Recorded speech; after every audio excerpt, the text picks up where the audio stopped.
We're continuing our oral history with Kathy Caraher. What sort of entertainment did you like?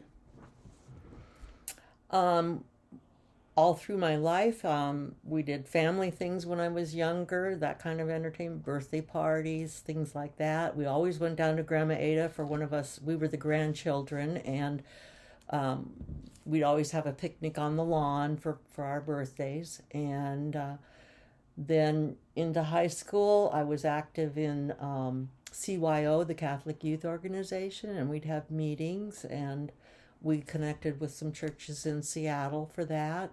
I made a big scrapbook, and I can't remember where I saw it or who had it.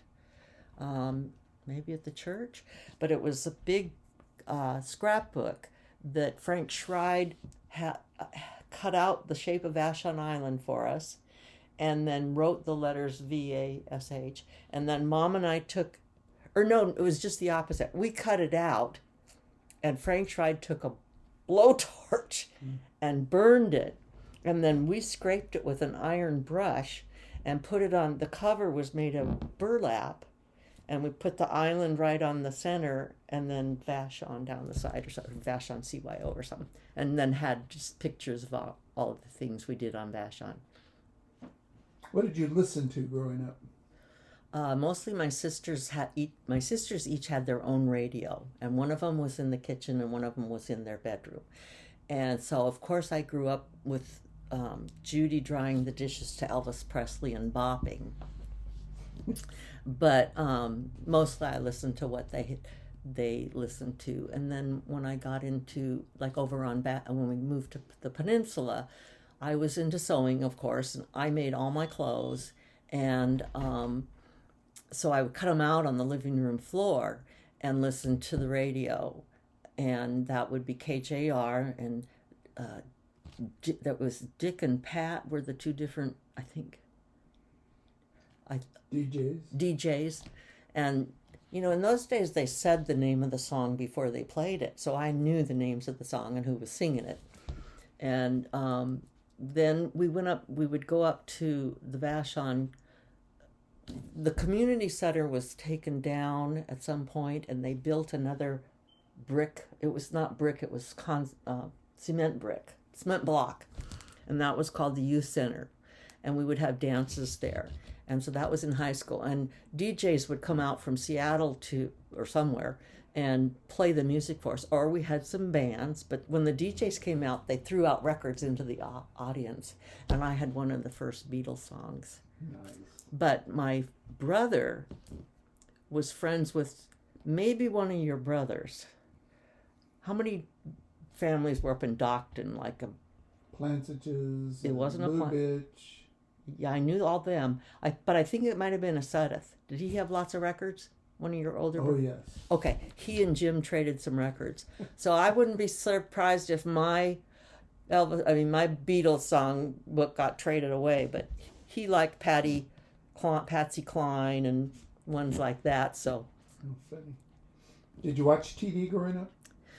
Actually, we didn't have a TV till I was in 8th grade, because just before we moved, because Daddy rented it for the Super Bowl, so he said. And it was 13-inch TV, and we watched George and Gracie, and Leave It to Beaver, I think, was on by then, and I can't remember, Rocky Raccoon.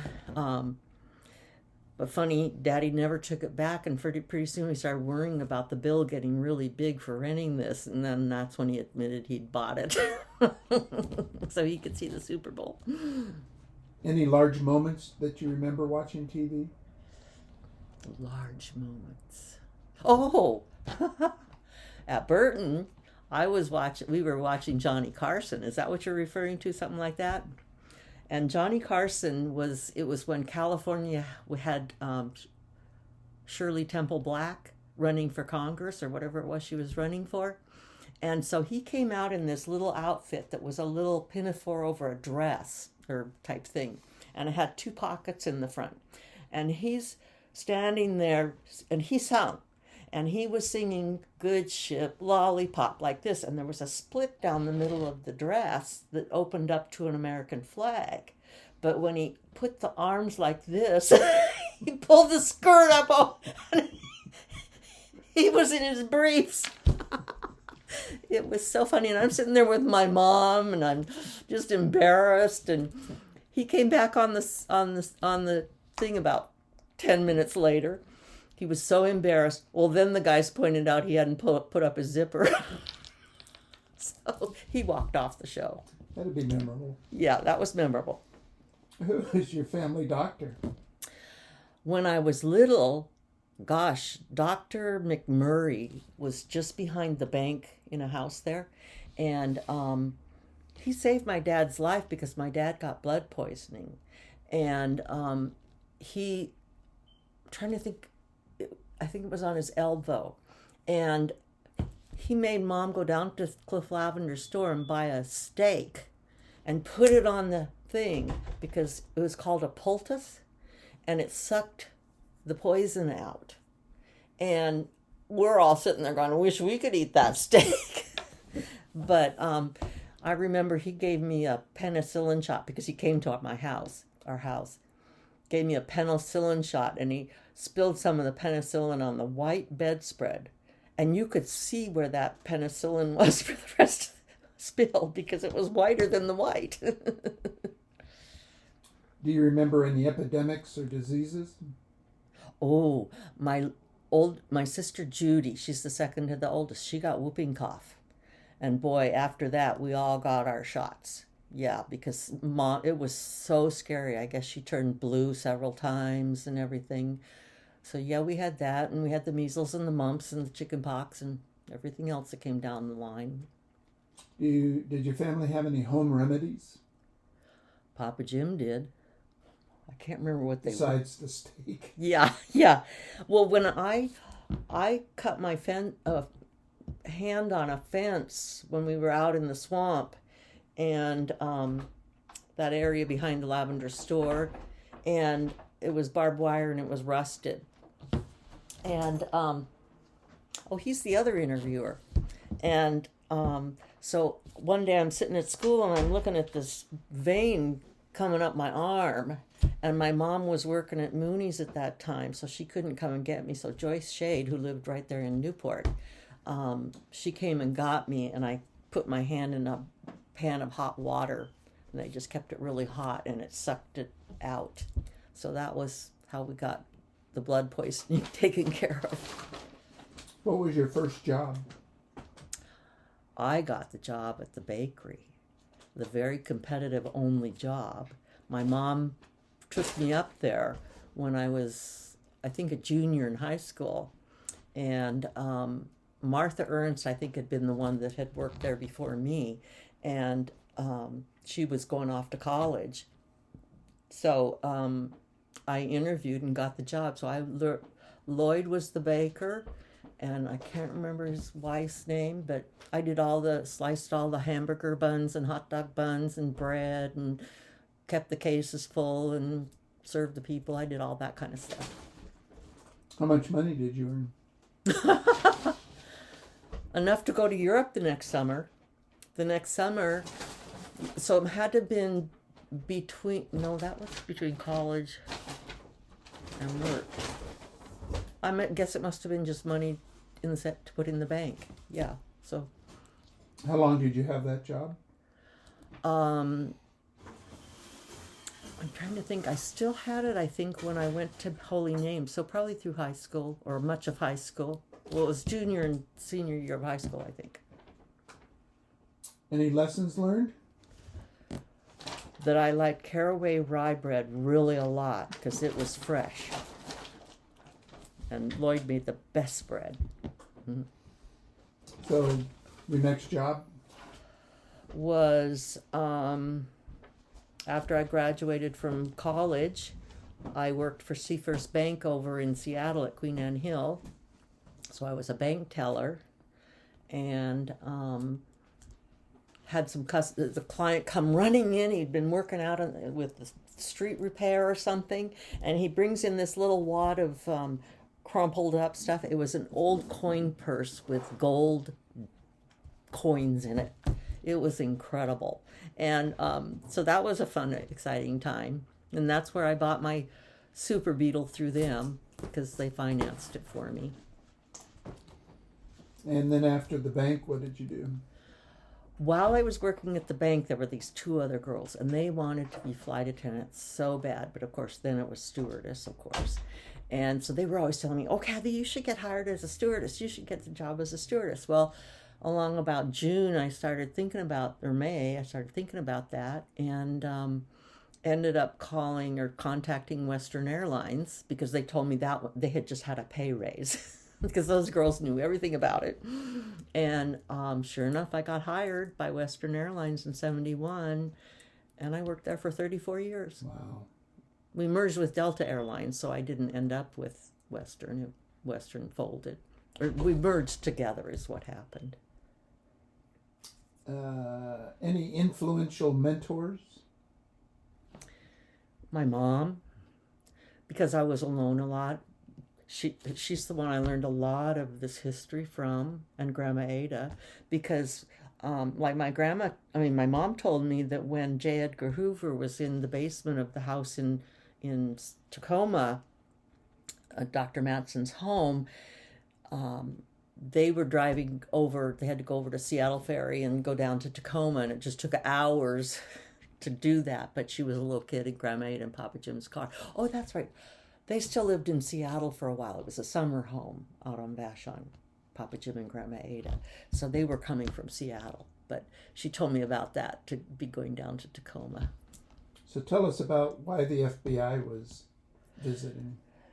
Well, very sad. My great-uncle Billy, he had 3 children. He had Muriel, young Bill, and Charles. And they lived in a really nice house with huge view of Commencement Bay and everything. He had the house specifically built.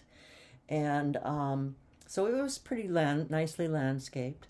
And up the street from him was another big estate that was at some point in time a warehouse or mansion, but not at the time. It was a grocery store magnate. Magnate's the word they used in the articles, because it's in this book. And the maid lived in a separate house out on the property, and she was locked in the house at night. And so she sees this guy with a ladder going up to the upstairs where the bedrooms were. And that kidnapper was trying to get in and get the grocery magnate's son. And so somehow it failed that night, but so they hired some young kid to be at the top of the stairs, and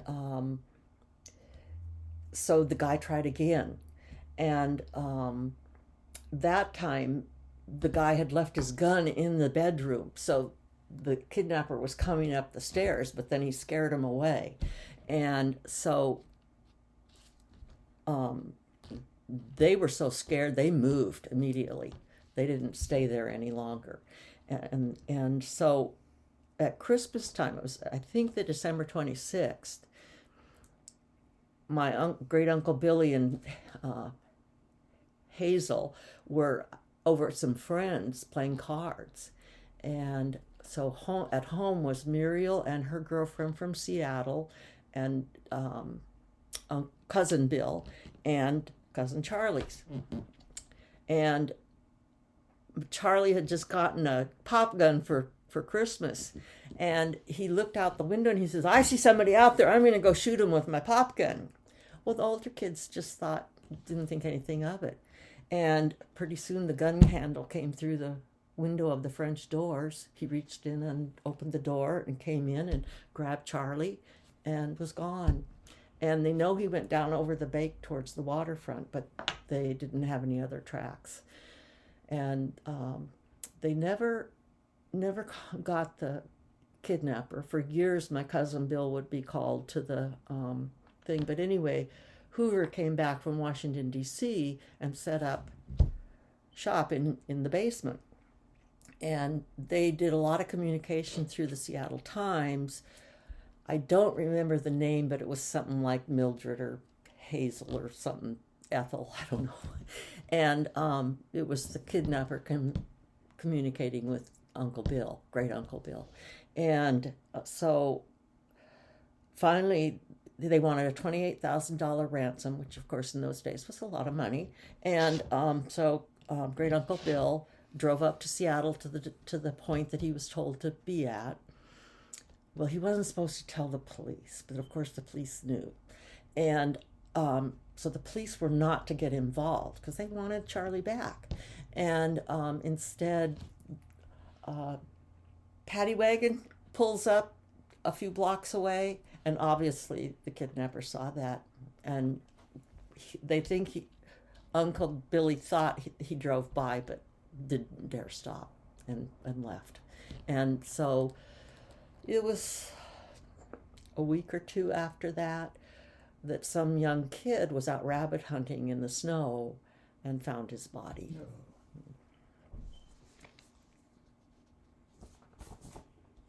So that's where this scrapbook came from, because my Aunt Mattie, through the whole kidnapping period, she was cutting articles out of the paper and putting it together so that she could give it to Charlie when he got back to show him how famous he was, and that was too sad. Do you want to hold that up and show sure. the folks at home? Yeah, my great Aunt Mattie made the scrapbook, and this is a picture of my great uncle William Mattson. He was a doctor in Tacoma, and there's a lot of pictures here. This is the picture of the home, and there were the French doors on the front here, and he came up over the bank, they figure, and down from the waterfront in Tacoma over at Commencement Bay. And this is the grandparents they were the Fletchers, and they were great Uncle Billy's wife's parents. And it's just all kinds of art. There's Charlie. There's just so many here's the victim here. There's some other just little articles and stuff. But this was Charles, and it was very sad. He was only 10 years old when they took him. Thank you. How have historic events such as 9/11, hurricanes, the Great Depression, world wars, natural disasters, strikes, and now COVID affected you? Boy, that's a long list. See if I can get them in order. Big historic events. Yeah. Well, starting out during the Depression, I wasn't around yet, but my great-grandpa Nell's house up on the hill was not occupied at the time. And to my understanding, someone on the island came and took the lumber and built a house up on, what's the road you go down? No, not this road, but the next one. Cove Road, and turn right, and built an old house along there. So there's kind of a Victorian-looking house down there, and I think that's the one, but I'm not positive, because we used to see it on our way to St. John Vianney. And was this the house in the Norman Edson photo? Yes, up on the hill. Yes. And I don't know if other people took wood either. He had the first flushing toilet on Vashon. And what I didn't know at the time, when I moved back to Vashon in about 1984, we bought Sophie's house, which was along the waterfront by Grandma Ada's. And in the Sherman house next door, the former Sherman house, lived this little boy, and he used the hill like we did. He played up there all the time. He found the little plaque of porcelain from the toilet that had the brand name on it, and he offered it to me, and I felt like he treasured it so much I didn't take it. But yeah, that was the first flushing toilet, and so that was kind of cool. Any other thoughts you want to share? Open it up to you to kind of fill in. My mom and dad got divorced when I was in college. That was really a unfortunate thing. I don't think either one of them wanted it, but it kind of happened through misunderstandings and stuff. When I was in 6th grade, my mom had a heart attack. My dad had had a heart attack at 42. And because of that, she didn't even know about it until some businessman from California who was in the forging business called Mom wanting to know how Mike was. And my mom goes, "What do you mean?" And he says, "Well, I heard he had a heart attack." Well, she didn't know what hospital he was in. She didn't know anything. And she sent all us kids outside to play while she found out. And it was a really terrible thing. Well, he had about 7 heart attacks before he died at 54 of a heart attack. And Mom she just couldn't take it. She worried so much. And it was her health that was getting worn out too because of the stress. Because after Tommy went away to college, she was alone in that house at Burton and just went into a depression. And so that was a sad part in our life. But Daddy died then. I don't remember what the year was. He had remarried. And Mom then, after that, remarried. And she married John Simpson. And he was really good for her and everything. And she moved to Seattle and then eventually Tacoma. So that was a big, important part of our life. But now I forgot you were asking what questions. Any story you want to share? Where'd you play in Burton? By Burton time, we were more into, we had a boat, we took friends water skiing, we had the boat down on a buoy and we rode out from the dock and get it. So we'd go water skiing at Burton Beach was the greatest place to water ski because the tide would go way out and the sand would get real warm and then it was not real deep there. And so the water was great. And I can remember taking guys, high school friends, on water skis and single skiing and pull real sharp U-turns and all that kind of stuff. And Diana and Janie Rosberg were friends of mine. I can remember meeting up with them down there and stuff. Was the dance hall still in existence? The dance hall was there, but no, I think it would have been somewhere during that period it was moved and Rossellini built a house back a little ways. And then I think it got torn down. But my mom and Grandma Ada went there when she was younger. Did they? Oh, yeah. So she remembers dances there. Yeah. And I remember seeing the building. We did something at that building, but I just don't remember what it was. Who was the store owner back then? At Burton? Burton. Oh, the old tall man and the lady with gray hair. And he had a meat shop in the back. And I'm not remembering their names. And that would have been, we moved to Burton in 1962. So they must have died shortly after that. And then the lady with the dark hair, she might have worked there at the time or overlapped or something, but she ended up owning the store and living upstairs. And we became friends because I had to go to the bathroom so bad one time.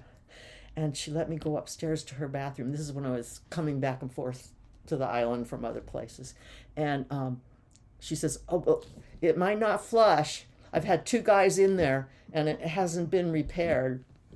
So I go up there and go to the bathroom and I go to flush it and it didn't flush. And so I take the top off and I get down in there and figure things out. Well, if you sew, you're kind of mechanical because carpentry is similar to sewing.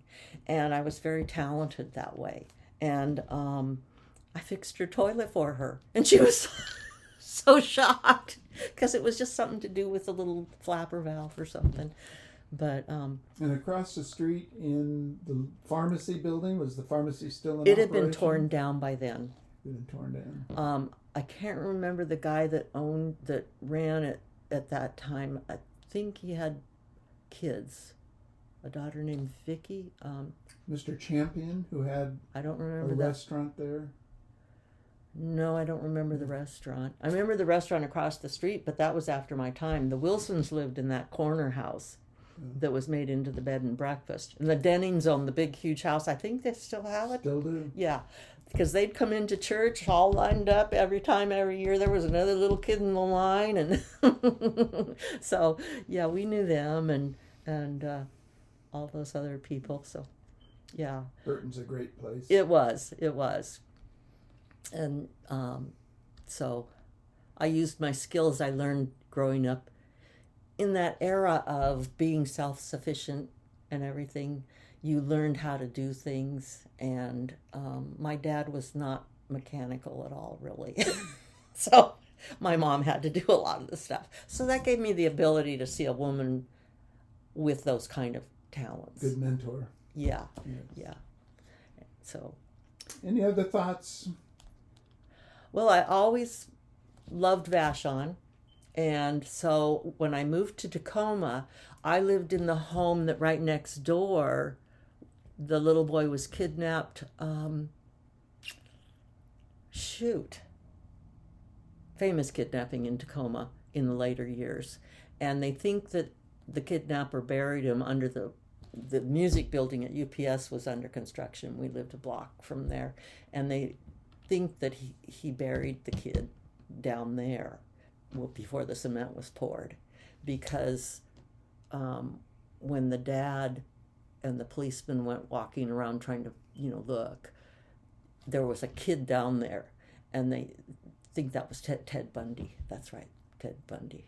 So my house was in the Seattle Times on the front page because they were mirror imaged brick Tudors houses, and all my Christmas lights were up and everything. So I was going, wait a minute, that's my house. So. I'd like to extend the offer. If, as time goes on, more stories will come to mind. Oh gosh, you've gotten me going on this. Make a list of them, and we'll revisit them and that would be fun. put them on video. Yeah, that would be fun. Thank you very much. Thank you for doing this for us. Oh God, I remember the fabric.